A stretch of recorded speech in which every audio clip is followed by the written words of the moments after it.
Shalom Shalom. pemirsa, ya jumpa lagi bersama dengan kami dalam suatu acara yang luar biasa yakni Good News Program. Sampai dengan hari ini kami tetap setia menemani Anda bersama dengan saya Daniel Hendrata dan juga ini istri saya. Debbie Katarina, senang sekali bisa berjumpa kembali dengan pemirsa setia Good News Program. Ya, jangan lupa bahwa kalau Anda menyaksikan episode ini dari YouTube Anugerah Ministries, sudah saatnya saya bertanya kepada Anda, sudah subscribe belum? Karena kalau belum tentunya sekaranglah waktunya yang terbaik untuk Anda subscribe. Karena kita tahu pada waktu Anda subscribe itu berarti Anda diberkati dengan episode-episode yang selama ini kami tayangkan. Dan tentunya itu adalah salah satu cara yang paling mudah untuk memberikan respon bagi dan support bagi kami semua. Betul nggak? Ya. Okay. Hari ini kita membahas satu tema yang penting untuk diangkat yang berjudul Study from Home ya. Karena selama masa pandemik ini anak-anak nggak pergi ke sekolah ya. Jadi banyak sekali orang tua yang bermasalah untuk mengajari anaknya di rumah ya. Banyak yang merasa kewalahan, tidak mumpuni untuk mengajar anak-anak. Jadi hari ini kami akan menampilkan seorang narasumber yang sangat kompeten di bidangnya. Siapa Daniel? Ibu Ani Pangela. Dan kita percaya beliau ini adalah seorang praktisi langsung. Beliau adalah salah satu pendiri daripada sekolah yang bernama Nafiri Study Center. Dan kita tahu bahwa sepak terjang daripada apa yang menjadi objektif Tuhan yang Tuhan taruh dalam hidupnya. Ini pasti akan menjadi berkat banyak orang. Nah pemirsa sekalian jangan lupa memang benar saat-saat ini kita lagi masa transisi nih. Ada sekolah-sekolah bahkan yang sudah ada persiapan untuk masuk untuk back to school, gedung sekolahnya ya. Nah oleh karena itu bagi kita semua yang masih belajar di rumah, Anda yang masih punya beban untuk anak-anak Anda sekolah online seperti anak kita juga ya. Nah kita akan belajar dengan sungguh-sungguh, oke? Oleh karena itu selama episode berlangsung apabila Anda memerlukan bantuan konseling ataupun doa, apa yang bisa mereka lakukan? Anda bisa hubungi kami di nomor telepon yang tertera di layar kaca atau kirim email ke doa@anugerah.net. Yes, oke. Pemirsa langsung saja kita simak satu tayangan video klip yang berikut ini. Jadi guru-guru baik orang tua berubah fungsi nih ya. Kita memainkan peranan kita yaitu sebagai seorang mentor, konselor dan sebagai seorang coach buat anak-anak di zaman ini. Pemerintah telah menetapkan kalau kegiatan belajar mengajar akan diteruskan secara online, paling cepat sampai akhir tahun 2020. Hal ini bukan hanya menimbulkan kegelisahan bagi para orang tua, namun juga para murid-murid yang sedang menempuh pendidikan saat ini. Good News Program kembali dengan From Home Series. Kali ini dengan narasumber Ibu Ani Pangela. Sebagai seorang praktisi pengajar, beliau akan memandu kita masuk ke dalam sistem belajar di era new normal. Sebagai seorang founder dari Nafiri Study Center, Ibu Ani Pangela akan membagikan metode pengajaran model baru sehingga orang tua sebagai guru sejati akan mampu melewati musim ini dengan baik bersama anak-anak. Bagi pemirsa Good News yang juga merupakan tenaga pengajar, jangan khawatir. Anda juga akan mendapatkan tips dan trik bagaimana dapat membangun bonding dengan orang tua dari murid-murid. Bagaimana pemirsa Good News? Daripada penasaran, langsung saja kita saksikan episode Study from Home hanya di Good News Program. Dalam hal apa Bu ya? Maksudnya apakah sehari cuman cukup Zoom sekolah 1 jam maksud Ibu? 1 jam, nggak usah kasih PR, nggak usah. Ngapain kasih PR?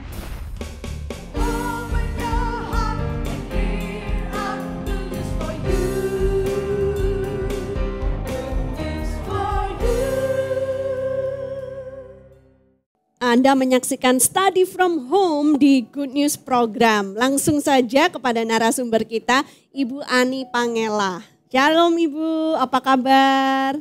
Halo, shalom Pak Daniel, Bu Debbie. Ya, senang sekali bisa ketemu lagi Ibu dalam suasana yang sangat berbeda ya. Iya, betul ya. Unik. Betul. Rumah Ibu kelihatan bagus banget loh. Asri ya. Ya. Betul. Dan Bu gimana kabarnya nih? Kita catch up dulu sedikit ya.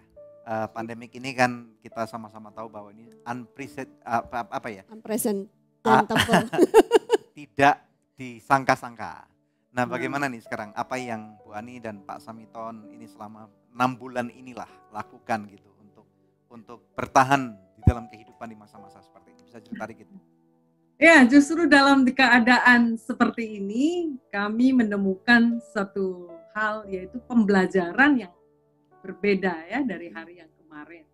Justru lewat Zoominar lebih efektif di dalam kami mengajar, belajar juga, dan berbicara, berdialog ya. Seperti hari ini saya bisa ketemu dengan Pak Daniel dan Ibu Debbie tanpa saya harus pergi ya ke lokasi Ibu sama Bapak. Iya. Betul. Jadi Ibu dan Bapak menikmati nih ya proses ada di rumah saja. Iya, Bapak sangat-sangat menikmati, saya juga. Ya. Jadi banyak waktu ya dengan keluarga juga ya Ibu ya. Ya.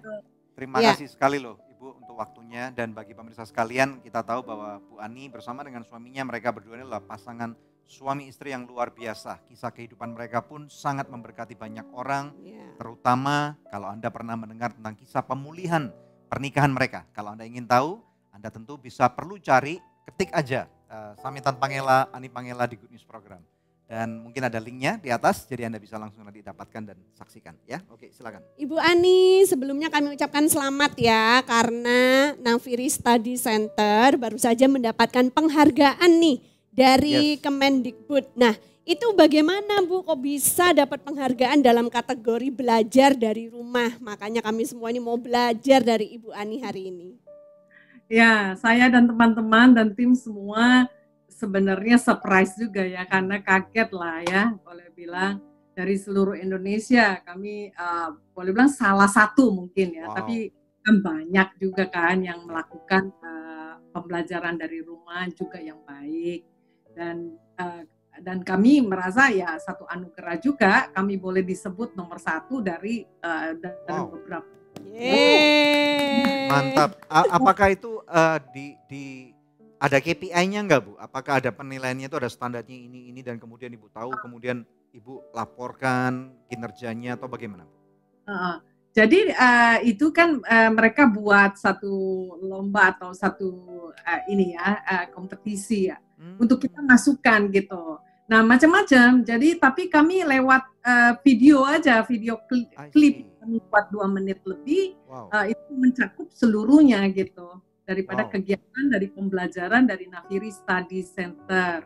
Ya, dampaknya, implikasinya untuk sekolah Ibu atau bagi sekolah yang lain apa nih Bu dengan adanya award-award seperti ini? Ya, tentunya buat kami memacu ya, jadi semangat, makin semangat harus menyempurnakan dari yang belum sempurna ya. Sebenarnya Nafiri Study Center ini saya dirikan lebih kurang 6 tahun yang lalu nih Pak Daniel, Bu Dewi. Udah 6 tahun ya? 6 tahun yang lalu. Jadi saya sudah dalam arti melihat kemungkinan dalam arti lihat yang ke depannya waktu 6 tahun yang lalu ya, bahwa pembelajaran nih sekolah nggak kayak waktu 6 tahun yang lalu itu saya sudah lihat tuh. Kayaknya mesti berubah nih. Saya lihat. Karena dunia sedang berubah kan Pak. Betul. Boleh nggak Bu kita kilas balik 6 tahun yang lalu? Kira-kira tadi Ibu bilang bahwa Ibu melihat adanya harus berubah nih. Apa aja kira-kira 1, 2, 3 hal yang menurut Ibu, yang Ibu lihat 6 tahun yang lalu harus dirubah dalam pendidikan terutama di Indonesia ini? Iya, pertama Pak, karena melihat satu kemajuan teknologi dengan revolusi industri 4 ya Pak. Jadi, itu banyak istilahnya gini, anak-anak kita kan bersaing dengan kecerdasan artifisial, itu robot-robot mana-mana kan Pak. Betul. Banyak pekerjaan profesional itu diganti dengan mesin, robot ya. Nah, sehingga anak-anak bersaing dengan mereka gitu. Kalau anak-anak nggak siap gitu ya, mereka nggak bisa, besok bingung tuh mau jadi apa, karena profesi-profesi ini ribuan profesi, mungkin lebih dari itu akan diganti dengan mesin dan robot ya. Jadi banyak pengangguran besok makanya. Jadi anak-anak kita harus disiapinnya sejak dini. Makanya waktu 6 tahun yang lalu itu saya dan teman-teman saya ajak mulai dulu dah kita dah. Walaupun kita mesti mencari bentuknya kan. Jadi saya mencari terus sehingga ketika terjadi kebijakan, dalam arti ada kebijakan-kebijakan dalam pembelajaran yang ada perubahan, terlebih dengan pandemi PSBB ini, kita move-nya nggak terlalu kaget gitu. Oke, jadi sudah apa teknologinya memang dipakai gitu ya Bu, bahkan sebelum pandemi. Betul. Lalu pembelajaran proses hubungan antara guru dengan murid, jadi terjadi interaksi kan. Jadi sifatnya personal touch gitu. Ya. Bukan anak-anak jadi bukan objek lagi tapi subjek gitu Pak Daniel. Nice. Nah Bu, Ya. sekarang kita lompat nih. Sekarang 6 tahun kemudian Ibu udah dapat award dan luar biasa banget. Dan sekali lagi COVID-19 ini nggak ada orang yang menyangka, termasuk orang paling pintar sekalipun lah. Nah, sekarang ini kan kita tahu nih Bu, tadi di awal ini topiknya study from home. Nah, di mana anak-anak kita, termasuk anak-anak Ibu dan murid-murid ya, ini harus semuanya belajarnya dari rumah. Iya. Nah, tetapi kemudian sekarang muncul masalah baru, di mana terjadi kesenjangan nih. Apabila ada anak-anak yang memang dia tekun, kemudian nggak ngerepotin orang tua, yang bisa bangun sendiri, buat PR sendiri, kemudian ulangannya dapat straight A semua, tidur jam 10 udah tidur, baca Alkitab, ini kan luar biasa banget nih Bu. Kan anak kayak gini punya 12 pun juga puji Tuhan gitu ya. Nah tapi kenyataannya nggak semua anak kayak gini nih, mungkin cuma 2% di antara 1000 anak nih misalnya seperti itu. Nah 98% orang tua berantakan nih. Kira-kira menurut Ibu what's going on gitu loh. Apa yang menjadi penyebab utamanya orang tua merasa ini berantakan gitu? Iya, terutama ibu-ibu muda kali ya yang biasanya suka kalau anaknya sekolah dari pagi sampai sore lalu kemudian tambah les-les dan sebagainya. Iya. Jadi mungkin pada jadi stres nih karena nggak bisa jalan-jalan lagi nongkrong di kafe dan lain-lain. Kegiatan banyak yang Arisannya udah nggak bisa pokoknya. Iya, mungkin arisannya lewat Zoom kali ya. Jadi mungkin kita mungkin kembali ya kepada tugas orang tua. Kalau dari segi ini Pak Daniel dan Ibu, tugas kembali pendidikan itu ya adalah orang tua itu guru sejati. Nah itu kan ya bukan kembali ke guru gitu kan. Sebenarnya kembali kepada orang tua sebagai guru sejati. Nah ini peran dan tugas kita sebagai tanggung jawab kita kepada Tuhan gitu. Ya kan? Nggak bisa diserahkan kepada orang lain. Nah ini yang dimana memang transisi ya, karena model gaya kehidupan yang kemarin membuat kita rasa lagi transisi menyeberang ini cukup berat ya.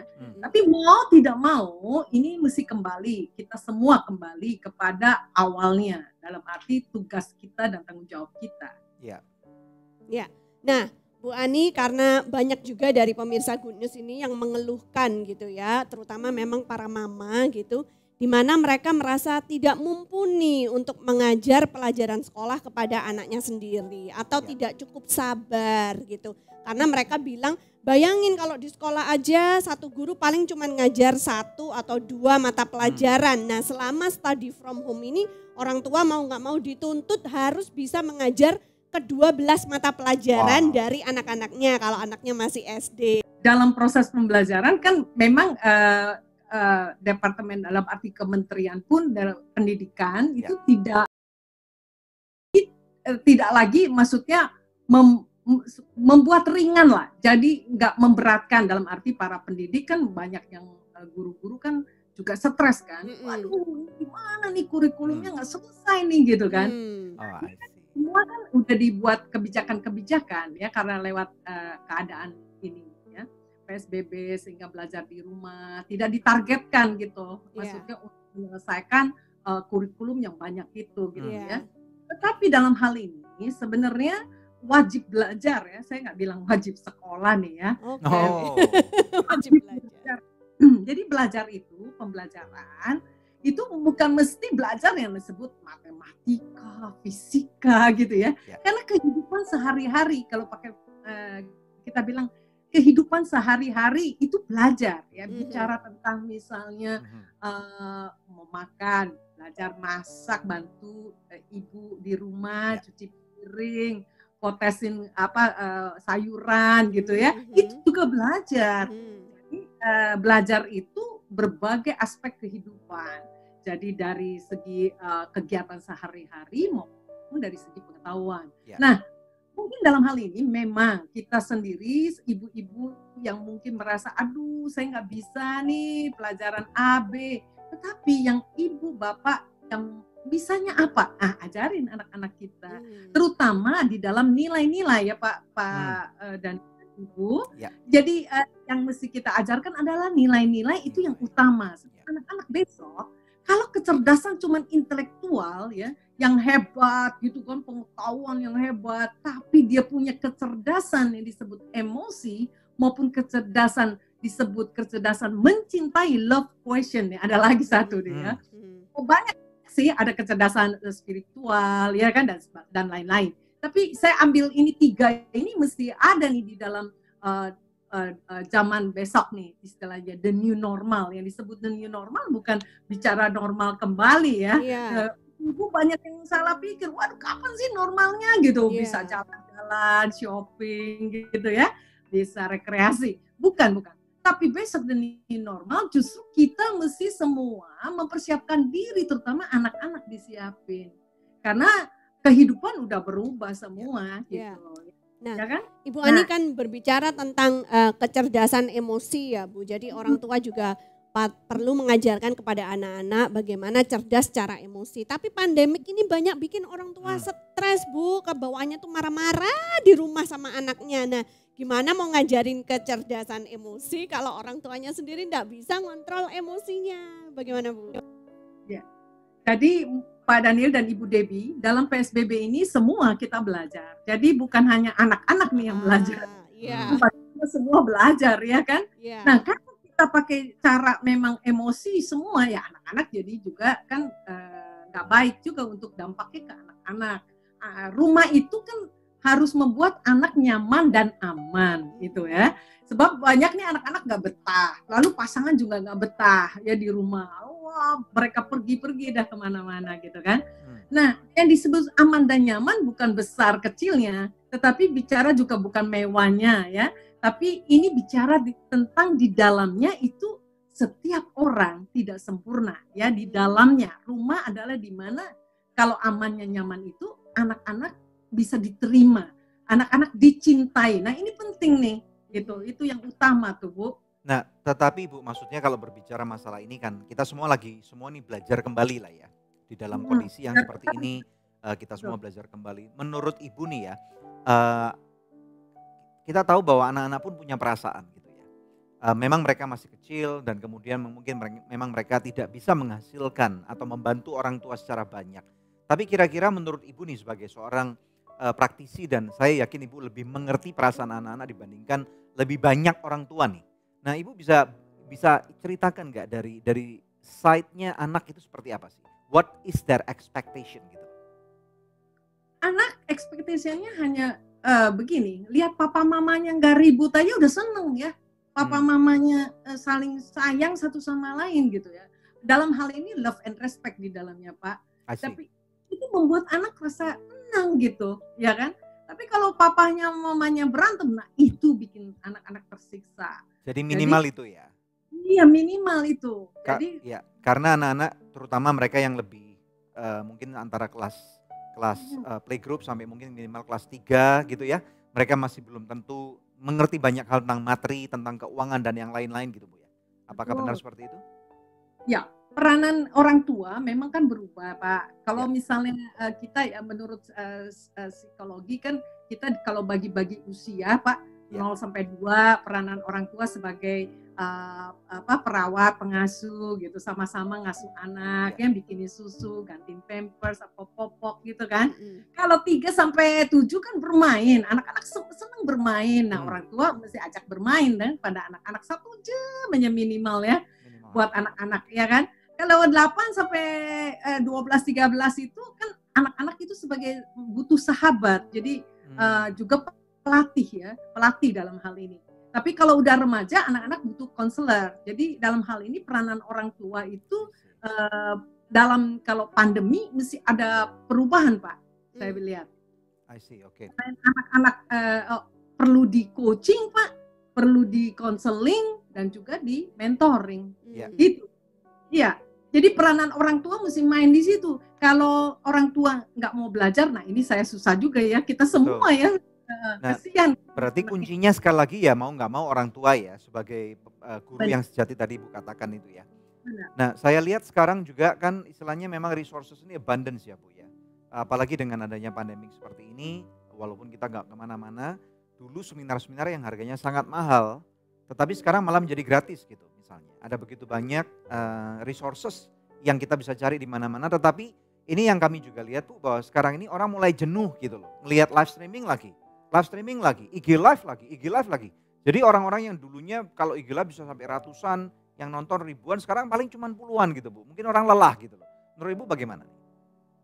Memang Pak, pembelajaran itu nggak bisa berjam-jam liatin, anak juga liatin kamera, laptop juga kesian ya matanya ya Pak ya. Makanya pembelajaran itu cukup ya kalau yang dari sekolah itu Pak, Bu, cuma 1 jam aja ya. Dan kalau untuk misalnya guru bisa bonding dengan orang tua itu kerjasama, wah bagus sekali Pak. 1 Ya, jam dalam hal apa Bu ya? Maksudnya apakah sehari cuman cukup Zoom sekolah 1 jam maksud Ibu? 1 jam, nggak usah kasih PR, nggak usah. Ngapain kasih PR ya? Nggak usah. Katanya orang tua bilang, kasih PR dong anak saya. Kayaknya biar anak saya di rumah ada kegiatan. Loh, keliru. Kayaknya anak saya pindah sekolah. Jauh sekolahnya. Kan Zoom 1 jam sehari. Ibu, walaupun tidak ada pandemi, itu kami aja merencanakan untuk ke depan memang sekolah itu 80% lewat online. Karena udah ujian, semua portofolio project kan sifatnya, hasil karya gitu loh. Jadi maksudnya tuh tatap muka sama guru melalui Zoom 1 jam aja, sisanya mengerjakan project. Apakah seperti itu Bu? Oh, dan kembangkan potensi Bu. Ya anak-anak kita prof di bidangnya. Atau orang akan bilang 1 jam dengan guru, 10 jamnya dengan orang tua, sama aja gitu. Kebebasan Pak sebenarnya untuk belajar gitu. Okay. Merdeka belajar. Oh, gitu. Oke, ini bagaimana dengan Anda? Para orang tua, Anda mau pilih yang mana nih? Jadi kita lagi lebih seru nih. Sekarang kita akan take a break dulu. Tetapi kita percaya bahwa benar nggak? Bagaimana dengan Anda? Anda bisa tinggalkan kolom. Kami ingin dengar nih, kalau pemirsa sekalian, teman-teman yang ada di luar sana, apa sih keluhan Anda terhadap school from home atau study from home sekarang pada zaman ini? Apakah Anda juga mengalami masalah-masalah yang tadi kami bicarakan? Atau mungkin Anda punya kebutuhan-kebutuhan khusus di dalam melihat masalah daripada sekolah anak-anak Anda di rumah? Yuk kita berdiskusi, kami ingin sekali mendengarkan komentar daripada pemirsa sekalian yang budiman, oke? Jangan kemana-mana, ini getting hot ya, getting hot. Dan kemudian nanti kita akan belajar lebih banyak dari Ibu Ani Pangela. Stay tune. Para pendidik mesti jeli gitu matanya untuk bisa melihat potensi yang dimiliki oleh anak-anaknya gitu, baik di lingkungan maupun di anak sendiri atau tempat di sekolah masing-masing.